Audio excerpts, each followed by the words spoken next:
এই জন্য বলি আজ বাংলাদেশে একটা রাজনৈতিক অচলাবস্থা চলছে, লবণ একটা অপরিহার্য। তো যে কারণে আপনারা দেখছেন বর্তমানে আমাদের দেশে আমাদের চাষিদের, শ্রমিকদের, সাধারণ মানুষের কোনো রকমেরই অংশগ্রহণ নাই। এইটাই হচ্ছে মূল সংকট। এই সংকট যদি আমরা সমাধান করতে চাই, আমরা যদি যুক্তির পথে না আসি, তাহলে মানুষ ভাঙনের পথে যায়।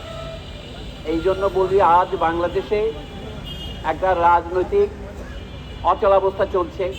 আমরা বর্তমান অন্তর্বর্তী সরকারের কাছে যেটা আশা করেছিলাম, সেটা হচ্ছে সাধারণ মানুষের জীবনের উপর যে অত্যাচারের খড়গ নেমে এসেছিল তা কিছুটা হলেও হালকা করবে।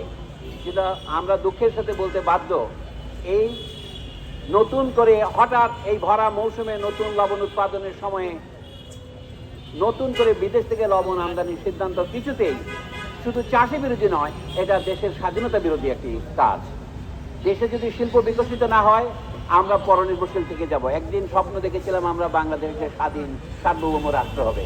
আমরা স্বপ্ন দেখছিলাম এদেশের মানুষ না খেয়ে থাকবে না। আমাদের একটা স্বপ্ন পূরণ হয়েছে, আমাদের স্বাধীন সার্বভৌম দেশ হয়েছে, পতাকা হয়েছে, জাতিসংঘের সদস্যপদ পেয়েছি। কিন্তু আমাদের জনগণের আশা আকাঙ্ক্ষার যেটা আসল দিক, তার খেয়ে পরে থাকার, তার বাসস্থানের, তার অর্থনৈতিক সমৃদ্ধি, সেই স্বপ্ন এখনো পূরণ হয়নি।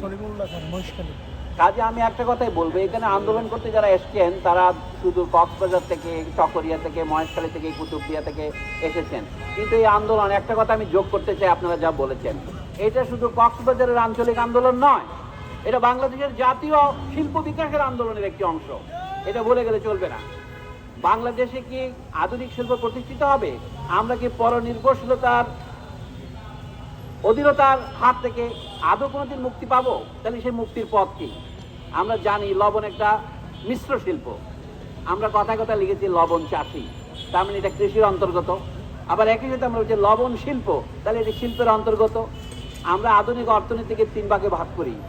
প্রাথমিক শিল্প হচ্ছে কৃষি, দ্বিতীয় শিল্প হচ্ছে শিল্প কারখানা, আমার তৃতীয় সেক্টর আছে, সেটা হচ্ছে আমাদের সার্ভিস, আমাদের উচ্চশিক্ষা, আমাদের চিকিৎসা, আমাদের যত অন্য কাণ্ডা